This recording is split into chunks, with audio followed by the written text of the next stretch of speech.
Marvin, welcome back. आज हम discuss करने जा रहे हैं एक बहुत ही इंपॉर्टेंट टॉपिक जो कि है डीएनएस सिक्योरिटी का।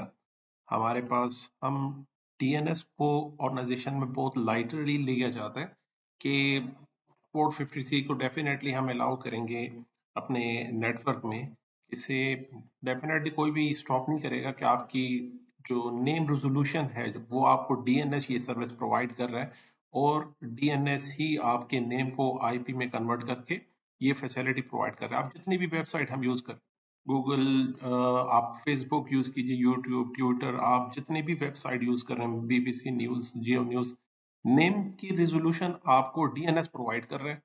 यहाँ तक तो बात ठीक है। अब डीएनएस हम मोस्टली नॉर्मली मेंशन करते हैं गूगल का, हम वहाँ मेंशन कर लेते हैं a.a.a. मेंशन कर दिया।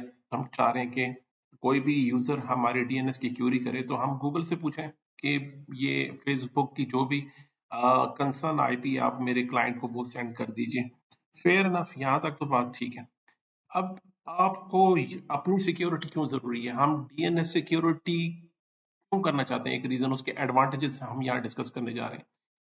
फर्स्ट ऑफ ऑल, हमें कंप्लीट डीएनएस का कंट्रोल यहाँ मिलेगा। हमारे सारे यूजर्स कौन कौन सी डीएनएस यूज कर रहे हैं, कौन कौन सी वेबसाइट यूज कर रहे हैं, कहाँ पे जा रहे हैं, और इवन वो अपने डीएनएस को बाईपास भी नहीं कर सकते। फॉर एग्जांपल, मेरा अपना कोई डीएनएस मैंने मेंशन किया हुआ है 999, हमारे पास ये भी गूगल का इनफैक्ट डीएनएस है। या ओपन हम ओपन डीएनएस यूज करेंगे अपने डेमो लैब में कि हम डीएनएस की सिक्योरिटी का असल में फायदा क्या है वो हम अपने नेक्स्ट लेक्चर में देखेंगे। लेकिन यूजर ने चालाकी ये की कि उसने डीएनएस जाके खुद ही चेंज कर लिया। तो इसका कोई फायदा होगा? अगर आपने डीएनएस सिक्योरिटी प्रॉपरली कॉन्फ़िगर की हुई है तो वो भले कोई भी डीएनएस चेंज कर ले, क्यूरी हमारी डीएनएस से रिजॉल्व होगी। इससे क्या रिजॉल्व होना चाहिए, क्या नहीं होना चाहिए, ये हम डिसाइड करते हैं। नेटवर्क एडमिनिस्ट्रेटर को कंप्लीट कंट्रोल होना चाहिए अपने नेटवर्क पे। क्या डीएनएस की क्यूरी कहाँ से रिजॉल्व हो रही है, कैसे रिजॉल्व हो रही है, और कौन सी क्यूरी रिजॉल्व होनी चाहिए और कौन सी नहीं होनी चाहिए। इसका कंप्लीट कंट्रोल एक नेटवर्क एडमिनिस्ट्रेटर के पास होना चाहिए। इनहांस सिक्योरिटी, डेफिनेटली यहाँ पे हमारे पास हम रोक सकते हैं फिशिंग अटैक्स को, मलिशियस डोमेन्स, बहुत सारी मलिशियस डोमेन चल रही हैं। हमारे यूजर्स को इसका कोई आइडिया नहीं कि मलिशियस यूजर्स की डोमेन्स क्या होती हैं, किस तरह उनको उनके डाटा को हाईजैक किया जाता है और किस तरह उनके सिस्टम को बॉट बना के मल्टीपल पर्पस के लिए यूज किया जाता है। तो इन सिस्टम्स को बॉट बनाया जाता है जहां से आप इंटरनेट पे अपने अटैक्स, एक यूजर्स को, इनोसेंट यूजर्स को पता भी नहीं होता, इसके सिस्टम को मालिशियसली यूज करके आगे सेंड किया जा रहा है। इसके साथ हम डीएनएस बेस्ड अटैक, इसकी प्रिवेंशन करते हैं यहाँ पे। Prevent DNS based attack, reduce risk of data exfiltration. जैसे मैंने बताया, पोर्ट 53 को मोस्ट किसी भी नेटवर्क में ब्लॉक नहीं किया जाता, फायरवॉल में, आईएसपी के सेटअप में, कहीं पर भी। इसी का एडवांटेज लिया जाता है हमारे जो अटैकर्स हैं, जो कि हमारे पास जो मलिशियस यूजर्स हैं। और जरा सा टेक्निकल डिटेल है ये, इसमें ये होता है कि unauthorise transfer of data from your network to outside. आपके नेटवर्क से अनऑथोराइज जो इंफॉर्मेशन है, जैसे आपका यूजर नेम है, आपका पासवर्ड है, कार्ड के क्रेडेंशियल्स हैं, ऑनलाइन ट्रांजेक्शन्स है, आपकी हेल्थ रिपोर्ट है, कोई भी कॉन्फिडेंशियल इंफॉर्मेशन जो आपके सिस्टम पर है, वो आपके नेटवर्क पे यहाँ पे बाईपास करके स्टील कर दी जाती है, उसे हाईजैक कर लिया जाता है। वो किसके थ्रू? डीएनएस के थ्रू। तो उसकी रीजन क्या है कि आपके पास प्रॉपर डीएनएस सिक्योरिटी कॉन्फ़िगर नहीं होती सिस्टम में। यूजर, जैसे मैंने बताया, वो खुद जाके डीएनएस चेंज कर लेते, कहता आपने रिस्ट्रिक्शन लगाई, कोई बात नहीं, he feel that he is smart enough कि वो आपके डीएनएस को चेंज करके बाईपास कर लेते हैं। तो हम ऐसे सिक्योरिटी पैरामीटर्स लगाते हैं अपने माइक्रोटेक फायरवॉल में। इवन कोई भी फायरवॉल आपके पास, हर फायरवॉल में आप ये सिक्योरिटी लगा सकते हैं कि हम इस रूल को इन्फोर्स करते हैं कि कोई भी यूजर हमारे डीएनएस को बाईपास ना कर सके। दूसरा मेजर पर्पस आईएसपी एस्पेक्ट से हमारे पास मॉनिटरिंग एंड लॉगिंग है। सारी क्यूरीज आपके पास होनी चाहिए, ब्राउजिंग जो ब्राउजिंग पैटर्न्स हैं वो होने चाहिए। इसे यूज किया जाता है ट्रबल शूटिंग और ऑडिटिंग पर्पस के लिए, स्पेशली ऑडिटिंग, ट्रबल शूटिंग के लिए इसी रिकॉर्ड को यूज किया जाता है।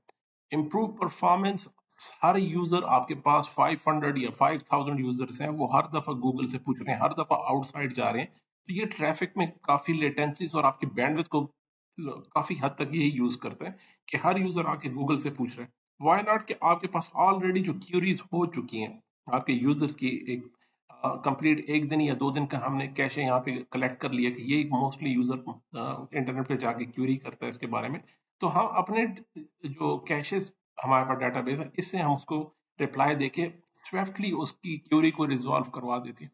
तो इससे हमारे पास बैंडविड्थ की भी बचत हो जाती है और हमारी ब्राउजिंग एक्सपीरियंस भी, यूजर कहता है कि जी बहुत अच्छा इंटरनेट जा रहा है हमारे पास। तो मोस्टली ये डीएनएस की क्यूरीज हमें ज्यादा यूजर्स को जो है उनको प्रॉब्लम उनसे यहाँ से होती है कि यार ये तो पेज ही नहीं ओपन हो रहा हमारी वेबसाइट का।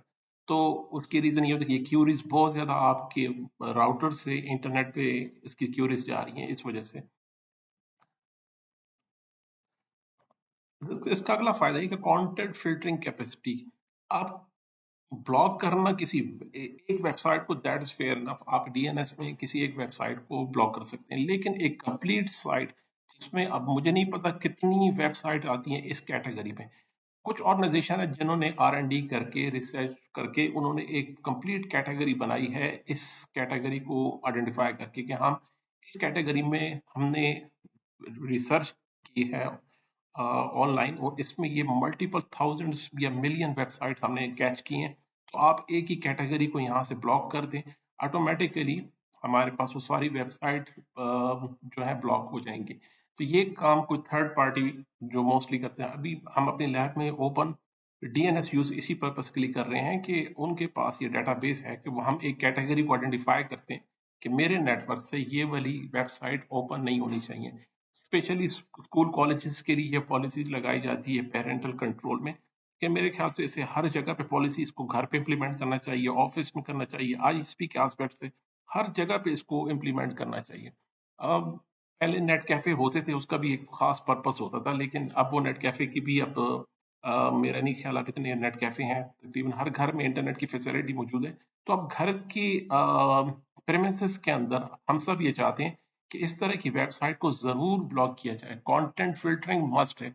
अब माइक्रोटेक हमारे पास नेक्स्ट जनरेशन फायरवॉल नहीं, अदरवाइज उसके अंदर एप्लीकेशन कंट्रोल है, उसके अंदर स्पेसिफिक कंटेंट कंट्रोल है कि आपने कोई कंटेंट फेसबुक के अंदर जाके भी आप एक स्पेसिफिक कंटेंट को नहीं देख सकते। फेसबुक ओपन है लेकिन उसका स्पेसिफिक कंटेंट जाके यहाँ पे ब्लॉक कर देते हैं कि आप यहाँ पे चैट नहीं कर सकते, आप यहाँ पे कमेंट नहीं कर सकते, पोस्ट नहीं कर सकते, वीडियो नहीं देख सकते।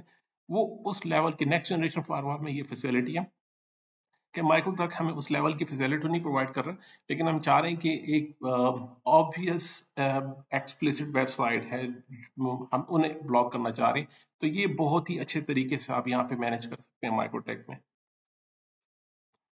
इसी को हम मल्टीपल रूल्स बना के, फायरवॉल रूल्स में, क्यू ट्रीज में, वीलैन पॉलिसीज में, डिफरेंट वीलैंस को हम डिफरेंट पॉलिसीज प्रोवाइड करते हैं। कुछ वेबसाइट कहीं पर अलाउ करनी है, कहीं पे नहीं करनी, कहीं पे हमें गूगल का डीएनएस यूज करना है, कहीं पे हमें कोई अब एक थर्ड पार्टी डीएनएस यूज करना है। तो मुख्तलिफ पॉलिसीज के लिए हम इसे इंटीग्रेट कर लेते हैं फायरवॉल से और क्यूरी से, और इससे हमें बहुत बेस्ट कंट्रोल मिल जाता है कि यूजर और डिपार्टमेंटल नीड्स हमारी इस तरह पूरी हो जाती है, हम बैंडविड्थ कंजम्पशन भी अच्छी हो जाती है और हमारे यूजर भी हमसे खुश रहते हैं। अब रियल वर्ल्ड सिनेरियोज देखते हैं। आईएसपी में आपके पास 1100 प्लस, ये 1000 प्लस भी हो सकते हैं।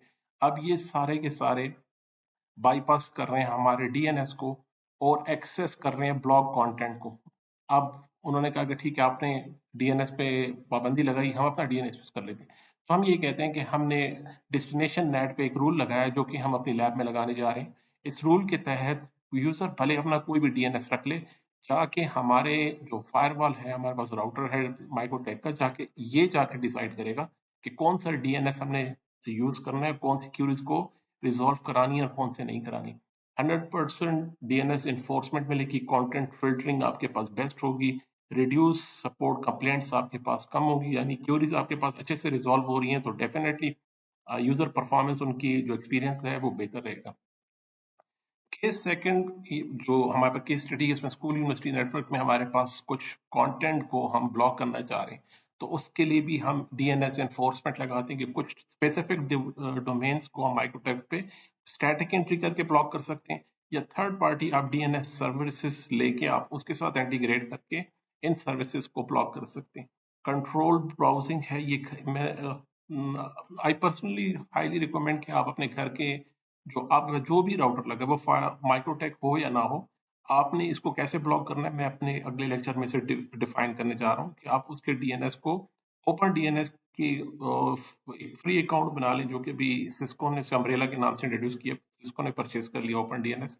वहां पे कंटेंट आप ब्लॉक करवा दीजिए और आपके डीएनएस की क्यूरी सारी ओपन डीएनएस में आएंगी, और यहाँ पे अगर आपने वो कैटेगरी ब्लॉक की है तो वो वेबसाइट ऑटोमेटिकली ब्लॉक हो जाएंगी। इजी सेंट्रलाइज मैनेजमेंट आपको यहाँ से मिलेगी। कॉर्पोरेट ऑफिस में प्रॉब्लम होता है मालवेयर कम्युनिकेशन का। बैंकिंग सेक्टर में स्पेशली इंडस्ट्री में आपके पास प्रॉब्लम होता है मालिशियस, आपके पास रैंसमवेयर किस्म के और मालवेयर का अटैक्स होते हैं। डाटा लीकेज का प्रॉब्लम होता है, ये एक बड़ा रिस्क होता है और कॉर्पोरेट सेक्टर में।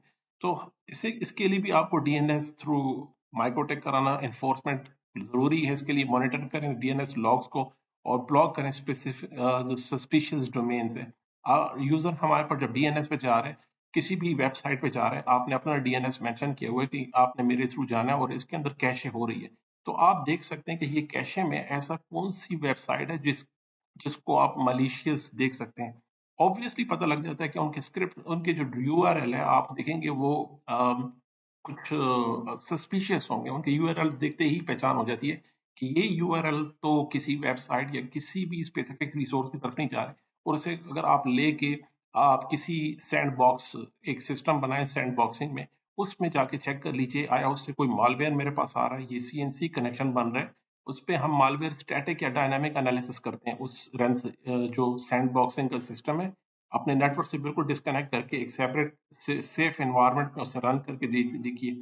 अगर वो सस्पिशियस है इमीडिएट आप उसको ब्लॉक करा दीजिए अपने डीएनएस के अंदर। Improve security posture, early detection of infected systems, reduce cyber threats. क्योंकि हमारा टॉपिक इन साइबर सिक्योरिटी के थ्रेट्स पे नहीं है, अभी हम सिर्फ डीएनएस सिक्योरिटी पे बात कर रहे हैं, तो मैं इसकी एक एप्लीकेशन बता रहा हूँ कि ये क्यों करना चाहिए।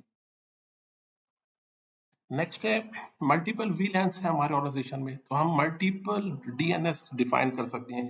जैसे कि मैंने बताया कुछ डिपार्टमेंट को कुछ पॉलिसीज हमने इंप्लीमेंट करनी है, कुछ के लिए अलग डीएनएस सिक्योरिटी प्रोफाइल बनानी है, तो उससे आपकी बेटर मैनेजमेंट और सिक्योरिटी, जो आपकी मैनेज डीएनएस की सिक्योरिटी है वो आपकी बेस्ट हो जाएगी। स्मॉल आईएसपी के लिए बहुत जरूरी है कि उनकी हाई एक्सटर्नल बैंडविड्थ, जो डीएनएस ट्रैफिक और लेटेंसीज का प्रॉब्लम है वो ऑप्टिमाइज हो जाएगा। इसके लिए आपका कॉस्ट ऑप्टिमाइज हो जाएगी। आपके पास एक लिमिटेड बैंडविड्थ होती है जिसे आपने hundreds of thousands of users में शेयर करनी होती है। तो हम इस किस्म की ट्रैफिक, डीएनएस की इस ट्रैफिक को हम अपने सेंट्रल कंट्रोल में ले लेते हैं कि इस सारी ट्रैफिक को मैं मैनेज कर लूंगा, बाकी जो यूजर की जितनी भी जो स्पेसिफिक रिक्वायरमेंट है वो मैं अपने बैंडविड्थ पे ले जाता हूँ। Reduce bandwidth usage, fast DNS resolution, improve user experience, and it results in happy users. अब कंक्लूजन ये कि अब ये हमें क्यों करना चाहिए, कंट्रोल के लिए, विजिबिलिटी के लिए, सिक्योरिटी के लिए और परफॉर्मेंस के लिए। ये बहुत ज़रूरी काम है, लेकिन अनफॉर्चुनेटली हमने ऑर्गेनाइजेशन में बहुत कम देखे कि इस तरह की जो पैरामीटर्स हैं डिप्लॉय किए जाए। तो मिलते हैं अगले लेक्चर में, ये डेमोस्ट्रेशन के साथ। अपना ख्याल रखिए जी। अल्लाह हाफिज़।